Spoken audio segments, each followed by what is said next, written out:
सभी को good morning. आप सभी का दिन मंगलमय हो। आज हम लोग बात करेंगे विषय भूगोल के अंतर्गत ज्वालामुखी। ज्वालामुखी किसे कहते हैं, किस कारण से पृथ्वी के अंदर से ज्वाला निकलती है, इसका क्या कारण है और यह कितने प्रकार की होती है, इन सब के बारे में हम जानकारी प्राप्त करेंगे। तो देखते हैं ज्वालामुखी। ज्वालामुखी ज्वालामुखी कह रहा है कि ज्वालामुखी भूपटल पर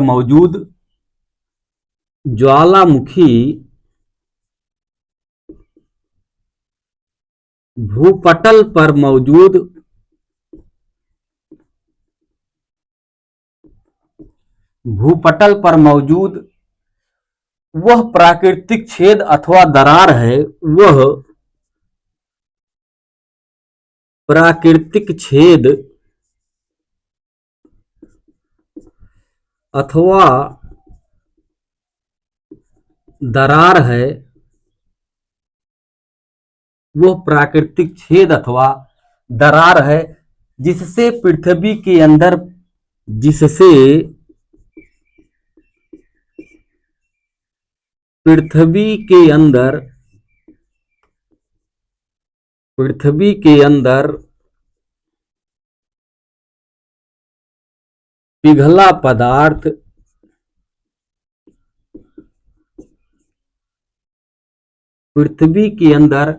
पिघला पदार्थ लावा, राख, वाष्प तथा गैसें लावा, राख, वाष्प तथा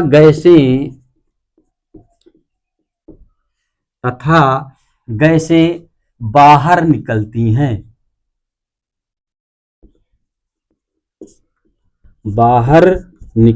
हैं। उसे ज्वालामुखी कहा जाता है।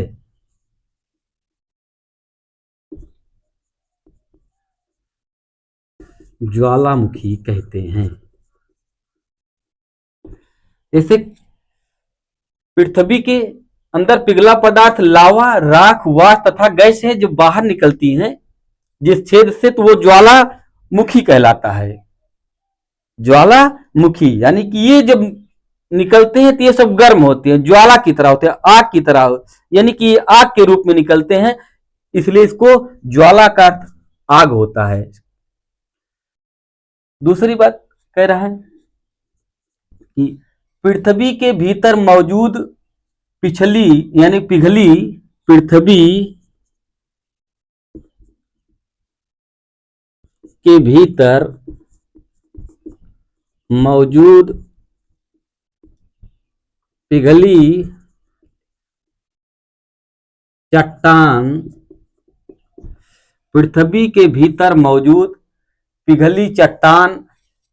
पायरोक्लास्टिक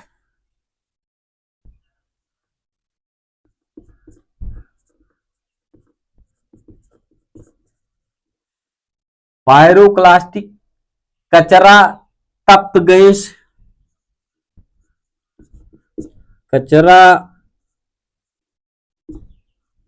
गैस, पायरोक्लास्टिक कचरा, तप्त गैस आदि प्रचंड तापमान के कारण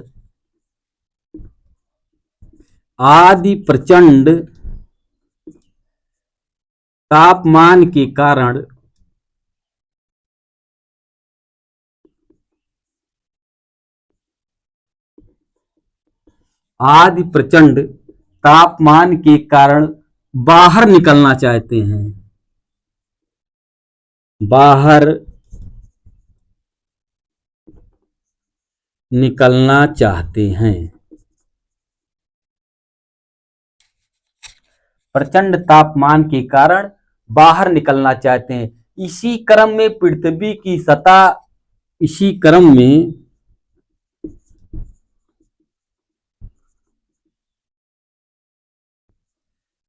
पृथ्वी की सतह जहां जहां कमजोर होती है, इसी क्रम में पृथ्वी की सतह जहां जहां कमजोर होती है वहां ये पदार्थ विस्फोट के साथ बाहर आ जाते हैं। वहां ये पदार्थ विस्फोट के साथ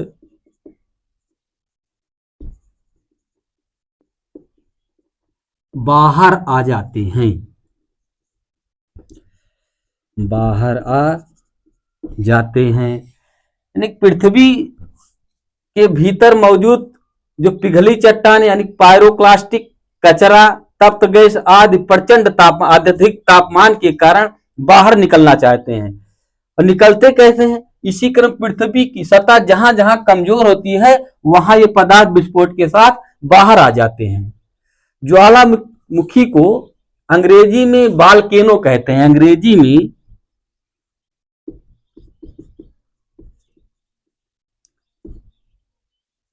वोल्केनो कहते हैं।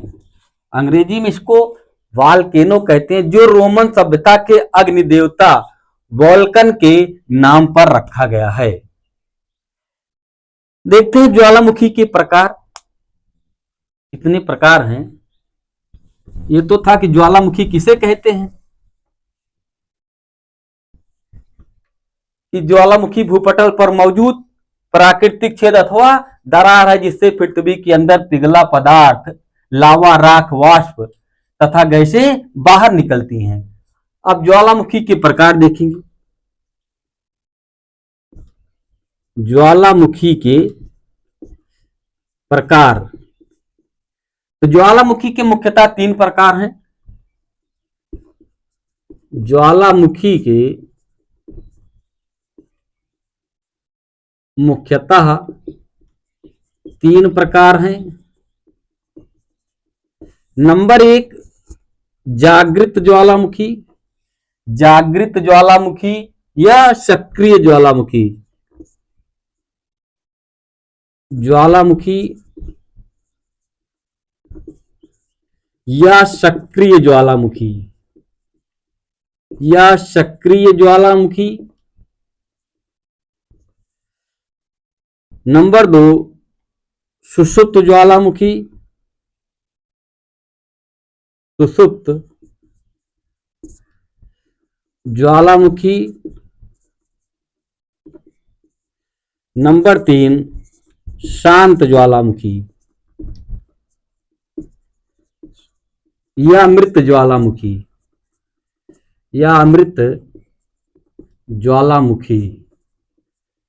तो ज्वालामुखी 3 प्रकार है। देखिए, जागृत ज्वालामुखी किसे कहते हैं?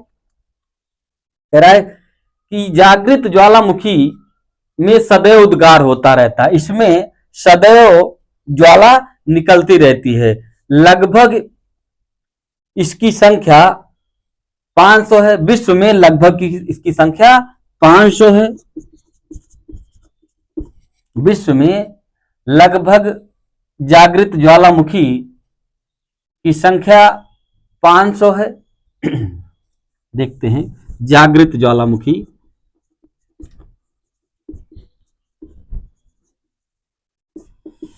जागृत ज्वालामुखी में सदैव उद्गार होता रहता है। इसकी संख्या पूरे विश्व में लगभग 500 है। 500 है। इटली के एटना तथा स्ट्राम्बोली, इटली के एटना तथा स्ट्राम्बोली, स्ट्राम्बोली सक्रिय ज्वालामुखी का सर्वोत्तम उदाहरण माना जाता है। इटली के एटना तथा स्ट्राम्बोली सक्रिय ज्वालामुखी का सर्वोत्तम उदाहरण माना जाता है।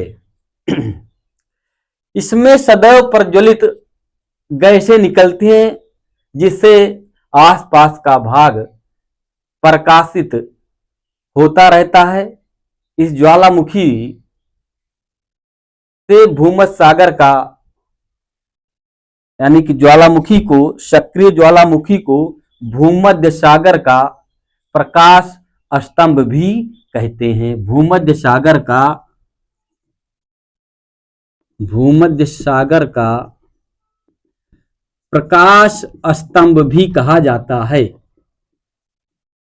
स्तंभ भी कहा जाता है। जागृत ज्वालामुखी को भूमध्य सागर का प्रकाश स्तंभ भी कहा जाता है। अब देखते हैं सुषुप्त ज्वालामुखी।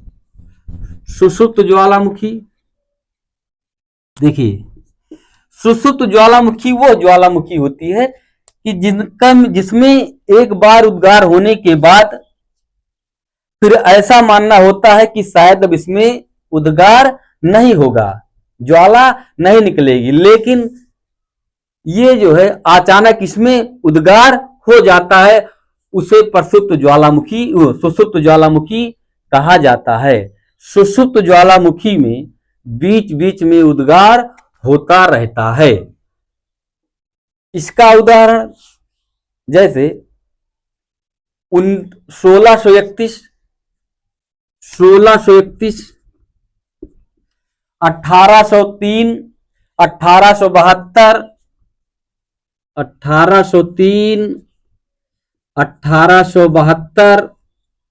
1906, 1927,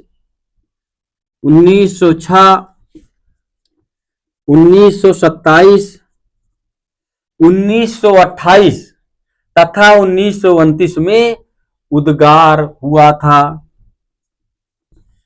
1929 में उद्गार हुआ था।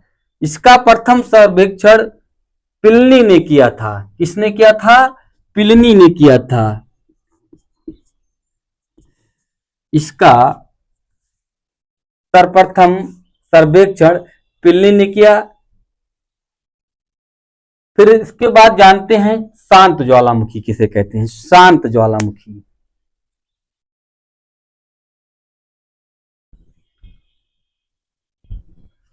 शांत ज्वालामुखी,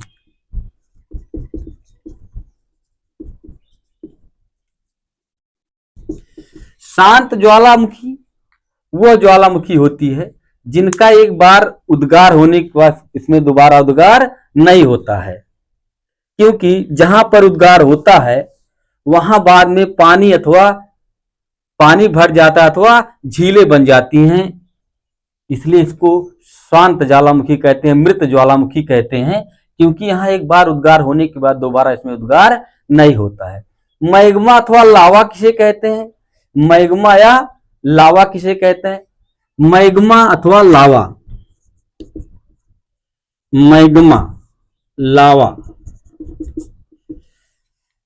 मैग्मा ज्वालामुखी से मैग्मा और लावा दो प्रकार के पदार्थ देखने को मिलते हैं। मैग्मा चट्टानों का पिघला रूप है। मैग्मा जब पृथ्वी के बाहर आ जाता है तो उसे क्या कहते हैं? लावा कहते हैं।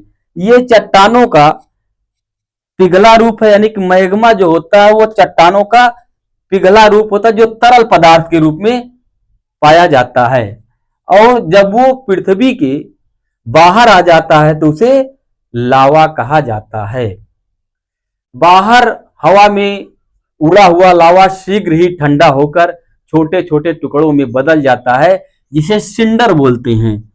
सिंडर बोलते हैं, जिसे सिंडर कहते हैं। बाद में ये पत्थर बन जाता है, बाद में पत्थर बन जाता है।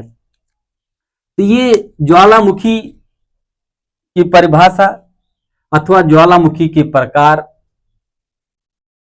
के बारे में बताया गया। आप लोग इस वीडियो के माध्यम से बहुत आसानी से ज्वालामुखी की परिभाषा एवं प्रकार को जान सकते हैं।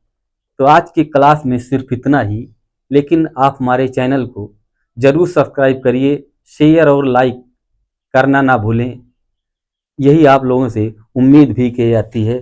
धन्यवाद।